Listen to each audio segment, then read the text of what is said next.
Era ele quem erguia casas, onde antes só havia chão. Como um pássaro sem asas, ele subia com as casas que lhe brotavam na mão. Mas tudo desconhecia de sua grande missão. Não sabia, por exemplo, que a casa de um homem é um templo sem religião. Como tão pouco sabia que a casa que ele fazia, sendo a sua liberdade, era a sua escravidão. De fato, como podia um operário em construção compreender por que um tijolo valia mais que um pão? Tijolos ele empilhava, com pá, cimento, esquadria. Quanto ao pão, ele os comia, mas fosse comer tijolo. E assim o operário ia, com suor e com cimento, erguendo uma casa aqui, adiante um apartamento. Além uma igreja, à frente um quartel e uma prisão de que ele sofria, não fosse eventualmente um operário em construção. Mas ele desconhecia esse fato extraordinário, que o operário faz a coisa e que a coisa faz o operário. De forma que certo dia, à mesa, ao cortar o pão, foi tomado de uma súbita emoção, ao constatar assombrado que tudo naquela mesa, garrafa, prato, facão, era ele quem os fazia. Ele, um humilde operário, o operário em construção. Olhou em torno, gamela, banco, enxerga, caldeirão, vidro, parede, janela, casa, cidade, nação. Tudo, mas tudo que existia era ele quem os fazia. Ele, um humilde operário. Um operário que sabia exercer a profissão. Ah, homens de pensamento, não sabereis nunca o quanto aquele humilde operário soube naquele momento. Naquela casa vazia que ele mesmo levantara, um mundo novo crescia, de que sequer suspeitava.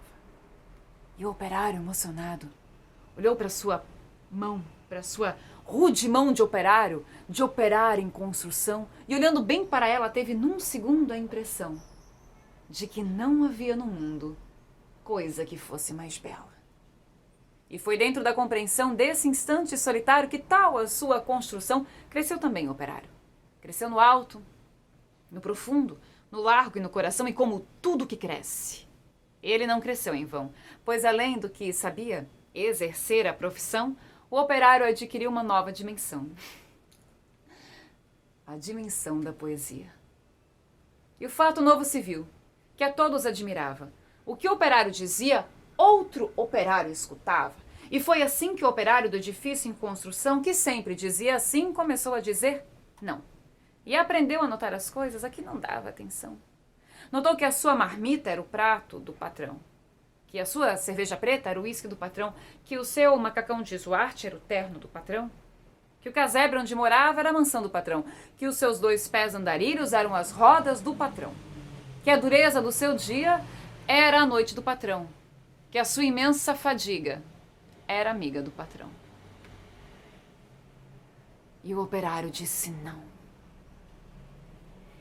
E o operário fez-se forte na sua resolução.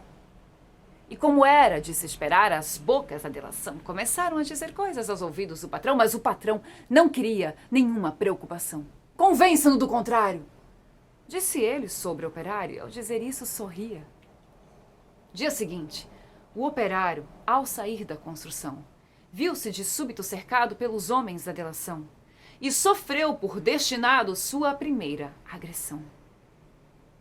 Teve seu rosto cuspido. Teve o seu braço quebrado. Mas quando foi perguntado, o operário disse não. Em vão sofrera o operário sua primeira agressão, muitas outras seguirão, porém, por imprescindível ao edifício em construção.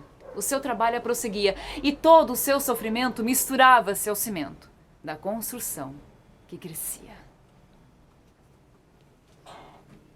Sentindo que a violência não dobraria o operário, um dia tentou o patrão dobrá-lo de modo vário, de sorte que o foi levando ao alto da construção e num momento de tempo mostrou-lhe toda a região.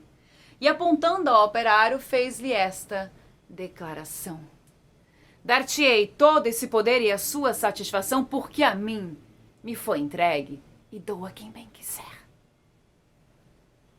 Dou tempo de lazer. Dou-te tempo de mulher.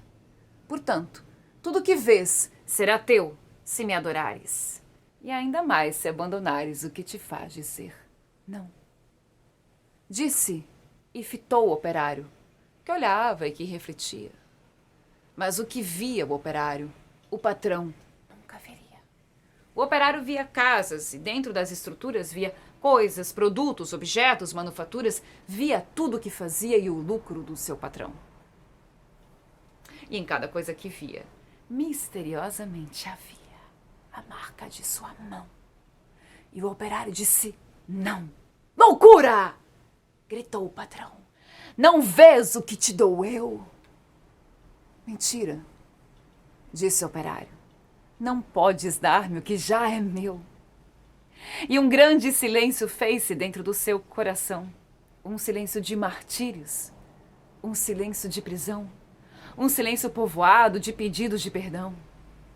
O silêncio apavorado com medo de solidão, um silêncio de torturas e gritos de maldição, um silêncio de fraturas ao se arrastarem pelo chão.